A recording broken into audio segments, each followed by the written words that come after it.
pense que c'est ça notre...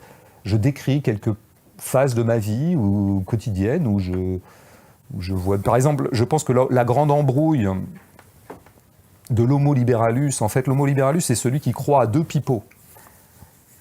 C'est-à-dire que le monde capitaliste nous offre paix et liberté. Alors liberté, j'ai déjà dit, mais paix. Mais de fait, il se trouve que le capitalisme s'est structuré de telle sorte qu'il a quand même très largement absenté du champ de vision et du champ de perception de pas mal de ces sujets la violence. Voilà. En la délocalisant, en la déportant. Donc effectivement, les libéraux de bonne foi peuvent tout à fait dire mais regardez quand même, le libéralisme génère de la paix. Regardez l'Europe, par exemple, depuis que l'Europe est devenue un marché, eh bien, on ne se fait plus la guerre. Ils peuvent le dire à bon droit. Alors, ils oublient juste un truc, c'est qu'en fait, on a délocalisé la guerre. On a déporté la guerre sur d'autres fronts, moyen-orientaux, africains, asiatiques. Mais il se trouve que l'homo libéralus peut tout à fait y croire, parce que quand il se balade dans les rues de Paris, ou dans les rues de Nantes, ou de Strasbourg, ou de Düsseldorf, ou que sais-je, eh bien, de fait, nous ne sommes pas des pays en guerre, quoi. La guerre est... Et donc, il a fini par croire que véritablement, le libéralisme produisait de la paix. Et son corps a incorporé tellement ça qu'il a quand même globalement un corps pacifié. Il a un corps adouci, il a un corps comme ça... qui du coup devient... ça le rend très bête, hein. Ça le rend très bête, notamment dès qu'il s'agit de parler de violence. L'homo libéralus est un crétin fini.